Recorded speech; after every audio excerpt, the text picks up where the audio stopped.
பட்டினியால் சாக போறோம். பாகிஸ்தானில் ஷெப்பாஸ் ஷெரீப்புக்கு விடுக்கப்படும் கோரிக்கை.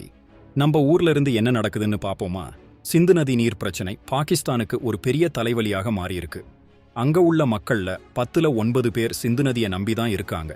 இந்த நதிநீர் சிக்கலை தீர்க்கலைன்னா பட்டினி கிடந்தே சாக போறோம்னு ஒரு பாகிஸ்தான் எம்பி சொல்றாரு.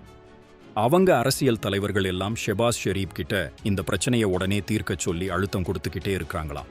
பஹல்காம் தாக்குதலுக்கு பதிலடியா பாகிஸ்தான் கூட போட்ட சிந்து நதி நீர் ஒப்பந்தத்தை நம்ம இந்தியா ரத்து செஞ்சிருச்சு. பாகிஸ்தானோட 80% விவசாயம் இந்த நதியை நம்பிதான் இருக்கு.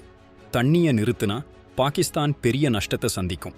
பயங்கரவாதத்தை நிறுத்தாத வரைக்கும் இந்த நிலைமை தொடரும்னு இந்தியா திட்டவட்டமா சொல்லிட்டாங்க. ரத்தமும் தண்ணியும் ஒன்னா ஓடாது என்று நம்ம நாட்டோட நிலைப்பாட்டை தெளிவுபடுத்தியாச்சு. இந்தியாவுக்கு பாகிஸ்தான் தொடர்ந்து 4 கடிதம் எழுதியிருக்காம். பயங்கரவாதமும் வியாபாரமும் சேர்ந்து நடக்காதுன்னு இந்தியா சொல்லிடுச்சு. இந்த நீர் நெருக்கடியால பாகிஸ்தான் ரொம்ப தவிக்குது. இந்த நிலைமைக்கு என்ன முடிவு கிடைக்கும்னு நீங்க நினைக்கிறீங்க? உங்க கருத்துக்களை கமெண்ட்ல சொல்லுங்க.